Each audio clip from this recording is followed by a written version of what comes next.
I'm sure everyone's heard the news already. It's been talked about on every single entertainment site and entertainment channel.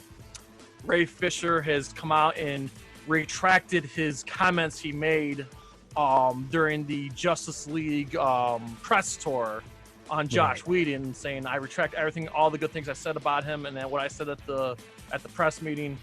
And then the day later, he's saying he was, abusive on set, and yeah.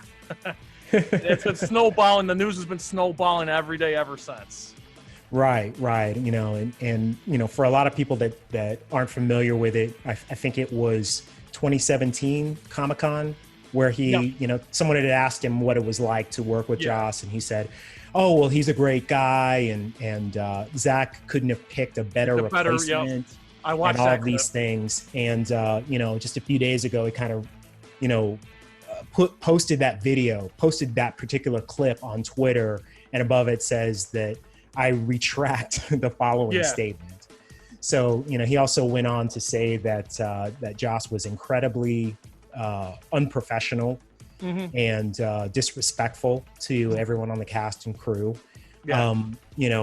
Kevin Smith on his show said that he had spoken with someone who worked on that film, and said that that Joss Whedon was actually really disrespectful to Zack Snyder in particular, and really he was laughing about his version of trashed what was already filmed and things like that, and really just kind of shaded people that kind of worked on that part of the film. Yes.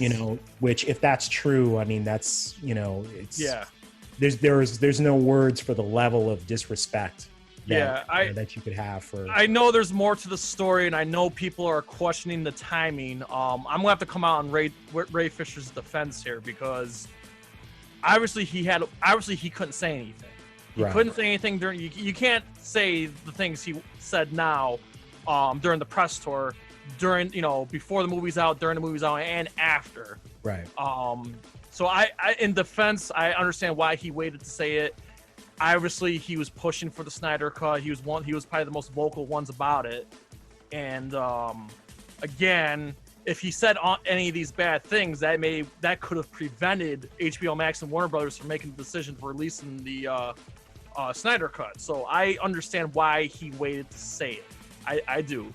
And to add to everything you just said, and I think Grace Randolph was one that talked about this, there were scenes in Justice League that Josh Whedon pushed for. For example, the scene where it was kind of a comedic moment, but I can understand why people were turned off by it. But the scene where the Flash accidentally fell on top of Diana, right, and then he got off of her and made that face or whatever, and right.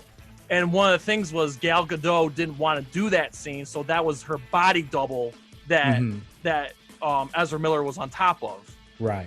And then the other thing that some people threw a shit stink about, it didn't bother me, but I mean, I'm a guy, but I guess the Amazons wore more revealing outfits during the the Themyscira scenes. Right. That wasn't part of the Snyder's plan.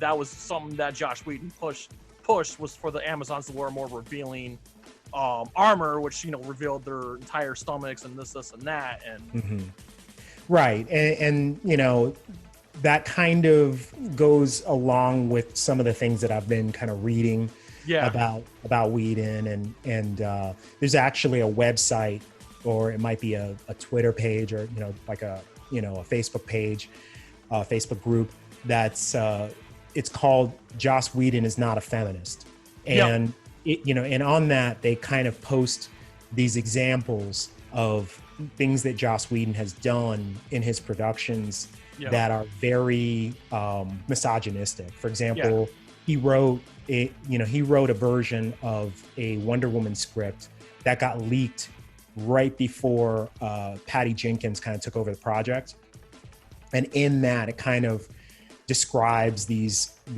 scenes that really don't have anything to do with Diana as a character. They're just kind of like these scenes that are designed to be sexy scenes. Like there's a scene where she's like dancing or something like that, very sexily or whatever, and things like that.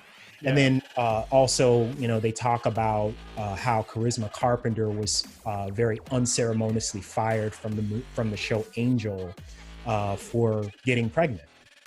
Now, I don't know the details of that. I don't know how much truth there is to it, but in her own estimation, she kind of said that looking back, once she announced that she was pregnant during the production of that show, that her professional relationship with Whedon kind of soured, and you could kind of feel that she was being written off the show.